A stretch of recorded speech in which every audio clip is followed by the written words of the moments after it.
This is Hager of Hager's Hangouts from the range. Today I got a whole bunch of shells. Okay. Various colors and stuff like that. So, first thing you do is when you have a plan to do some art, of which I'm going to show you what I'm doing, is your inventory. And today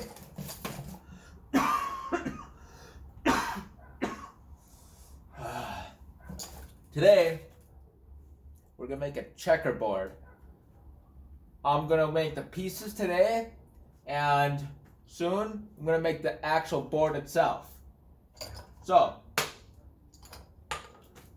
that's a big freaking checker piece. What do you plan on doing? Stacking it like that? That looks like shit. I know. I'm just going to simply cut the tops off.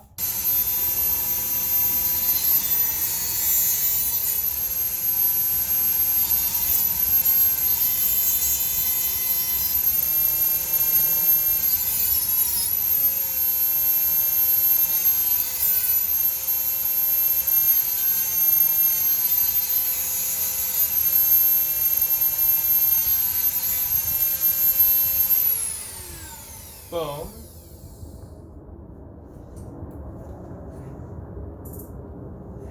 Okay. Now the other one.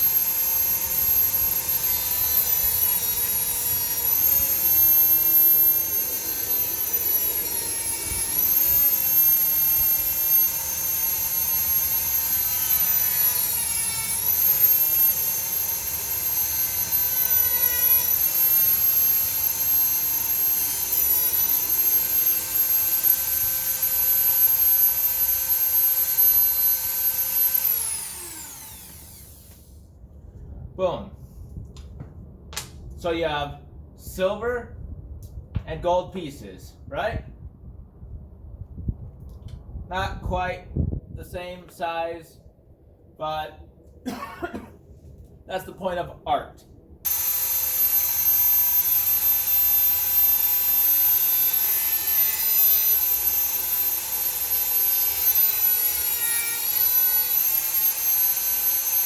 And yes, this is cardboard.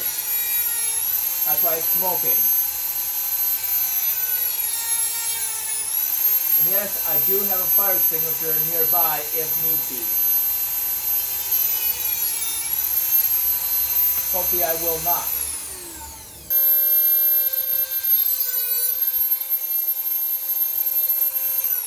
Alright, that's it with that portion. See, it's something that only took a matter of 15 minutes, and we're off. Alright. I'm going to fold this back down. Remember, the tip is hot. And I'm just going to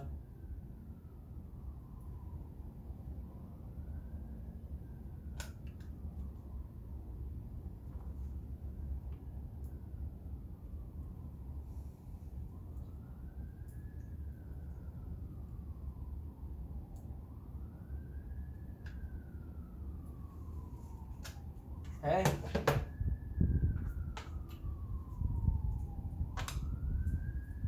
I'm going to go ahead and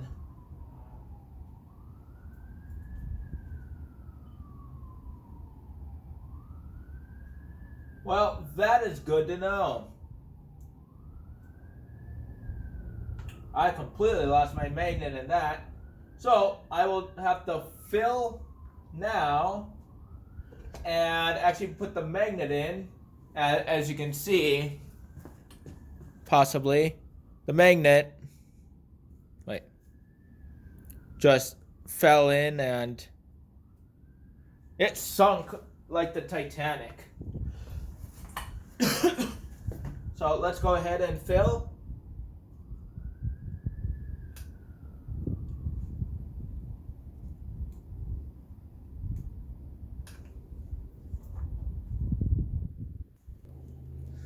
Alright, so as you can see, they're all glued.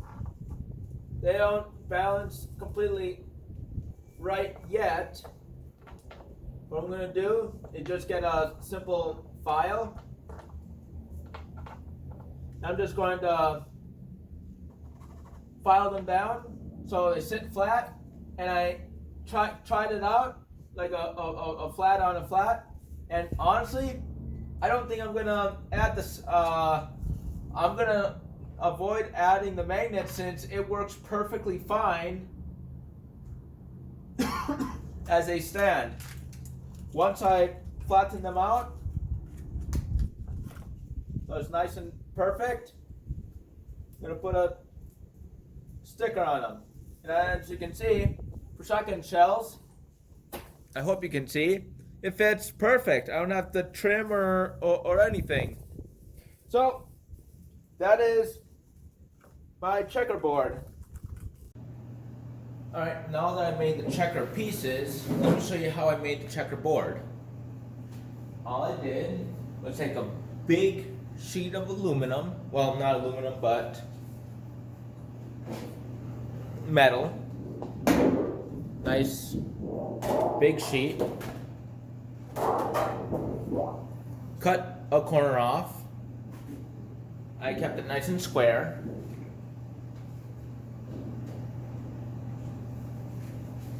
I didn't have a tape measure on hand, so I took a sheet of paper, folded it in half, kept folding it in halves and halves and more halves until I got 8. Since, as most of you might know, chess and checkerboards are 8 squares by 8 squares. And I opened up the thing for equal proportions and put dots on each side.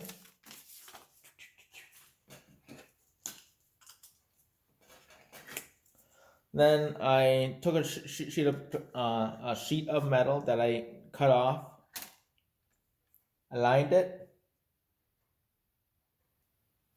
like so. Boom. I do wish the metal was just a little bit longer, but hey, that's just the way the cookie crumbles until I get a little bit more established with my workbench and stuff like that.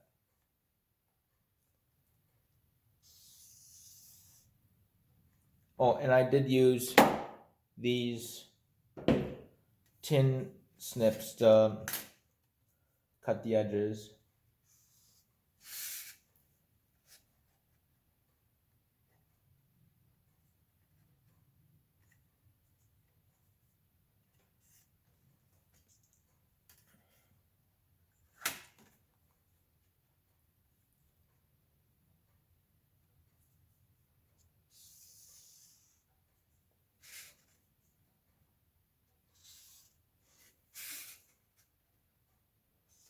Boom.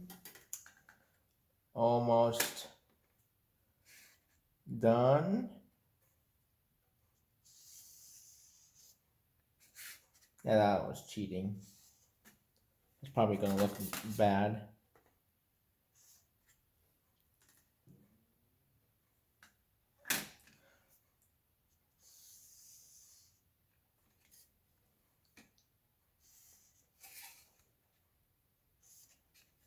Oh, there we go. 2 more lines. Get it aligned.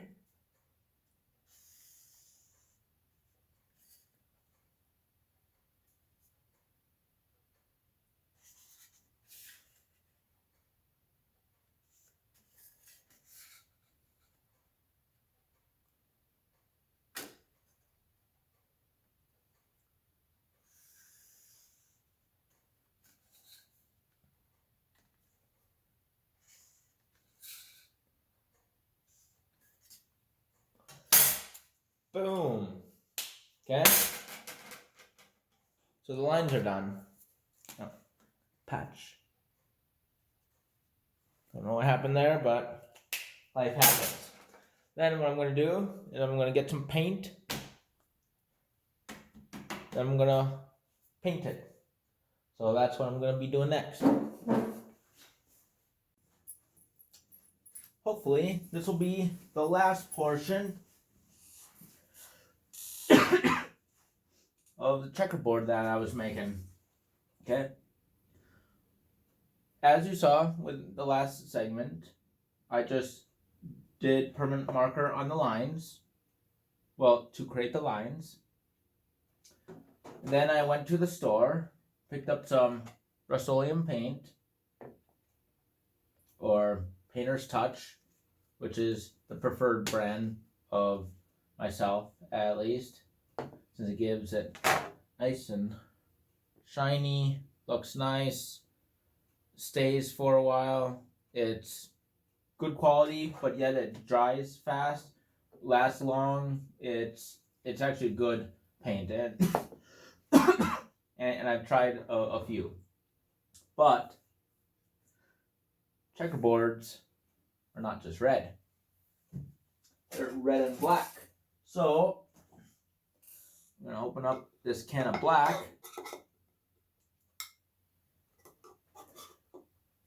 And yes, I do have my windows open for ventilation because safety first. And no, I did not spray paint inside. I spray painted outside. But let me show you why I picked the small brush.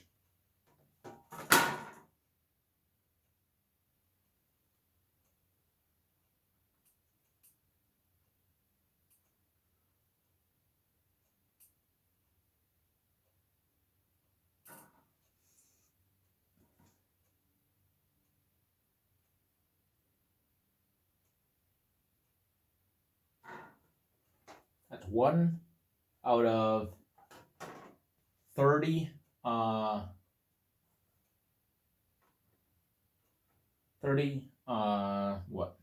32 squares I have to do. I'm going to pause this and get to the end so you can see what it looks like afterward. So this is the final product.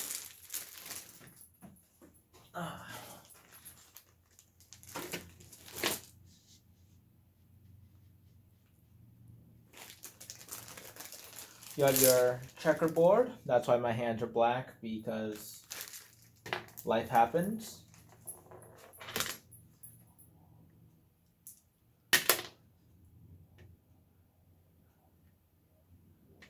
You have silver versus gold.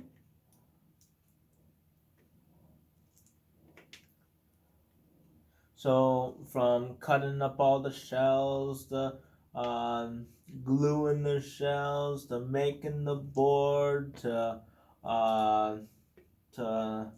absolutely everything, this is the end result of I guess you could say my effort to make something cool.